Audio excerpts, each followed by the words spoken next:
anni, diciamo. Beh, insomma, l'abbiamo atteso, ma oggi ce l'abbiamo, quindi siamo contenti di averlo. Unisce l'aeroporto di Linate col centro di Milano. Milano diventa una città completamente europea, all'avanguardia tra le migliori aree urbane d'Europa.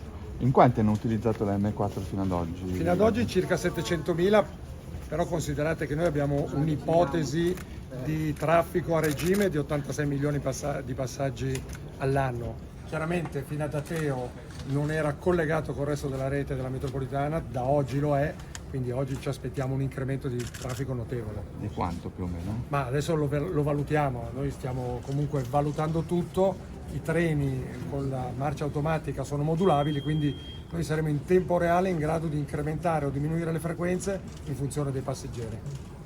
Senta, mancano ancora 13 frequenze, ci vuole un attimo, non è detto. Sì, comunque... Tutte insieme poi inaugurate, come Sì. mai non è più, come si era detto prima, stagione? Perché di fatto sarà pronta tutte insieme, quindi non avrebbe senso che la Scaglioni sia pronta, quindi fine 2024 dovrebbe essere completata e a quel punto inaugureremo tutto con tutta l'area della zona Renteso dall'altra parte. Diventa un'arteria importantissima, diventa un elemento della mobilità basilare, attacchiamo un pezzo importante e sappiamo che abbiamo altri progetti, il prolungamento dell'M5, uno studio sull'M6, il prolungamento della 4 oltre Linate, sono tutti progetti che Milano continua a portare avanti in l'espansione continua del trasporto pubblico. Per gli orari lavorerete anche a immaginare aperture più lunghe? Ma allora, in questo momento l'orario di questa linea è vincolato dal fatto che l'estensione, e quindi il secondo pezzo vincola tecnicamente alcune attività e quindi noi chiuderemo. A oggi la 4 chiudeva alle 21 e abbiamo studiato un sistema di orari diverso anche per essere più vicino alle esigenze delle persone, dei clienti. Con l'apertura a San Babila chiuderemo dal lunedì al giovedì alle 10, quindi alle 22, venerdì, sabato e domenica invece alle 12.30 come le altre metropolitane. In questo modo contiamo di intercettare nei 3 giorni in cui chiude alle 12.30 al 100% di fatto dei passeggeri che arrivano a Linate, chiudendo alle 22 pensiamo di intercettare circa il 75-80%, quindi anche per Linate diventa un servizio quasi completo.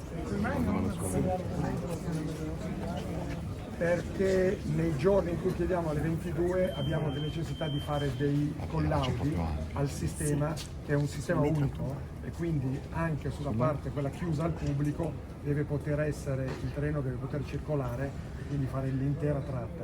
Per effettuare questi collaudi, queste prove, queste messe a punto abbiamo bisogno di chiuderla alle 22. Mi scusi, può ripetere gli orari? Non abbiamo capito gli orari qua. Gli orari saranno dal lunedì al giovedì alle 22, chiuderà alle 22, il venerdì, sabato e domenica l'orario normale 12.30 circa, che è l'orario delle altre... Mezzanotte e mezza. Sì, Mezzanotte e mezza. 12.30, 00.30. Questi collaudi fino alle 22 per un certo periodo, poi sarà Quando apriremo tutta la linea, a quel punto ovviamente È diverso. sarà quello normale. Quindi alle 12.30 come tutte le altre linee.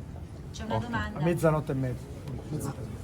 E questa metro è automatica ovviamente come quella in Grecia, quella di Salonicco, perché avete vinto la gara, avete altre...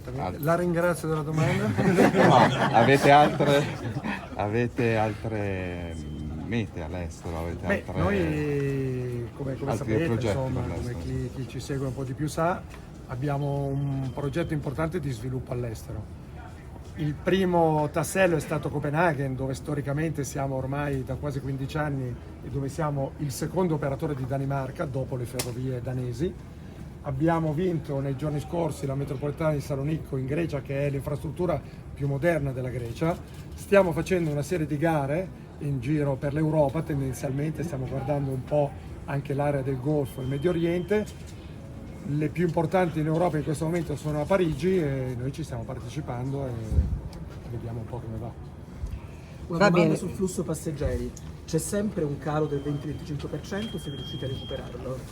È diminuito il calo, ma in questo momento siamo tra il 15 e il 20% in meno rispetto al periodo pre-Covid, però come ho avuto modo di dire, la curva di recupero dei passeggeri all'inizio era molto ripida, ora si sta appiattendo e un calo di passeggeri, io ipotizzo intorno al 15%, sarà fisiologico, perché in particolare nuovi fenomeni tipo lo smart working ci hanno fatto perdere clientele, in particolare i pendolari.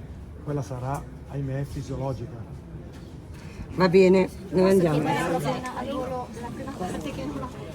Siamo Qual era la arrivati. prima parte? Non lo so, sono bene. Al rientro della metropolitana che collega il centro della città. Sì, ecco, insomma, questa inaugurazione è un passo davvero fondamentale sulle ordinate. Una cosa.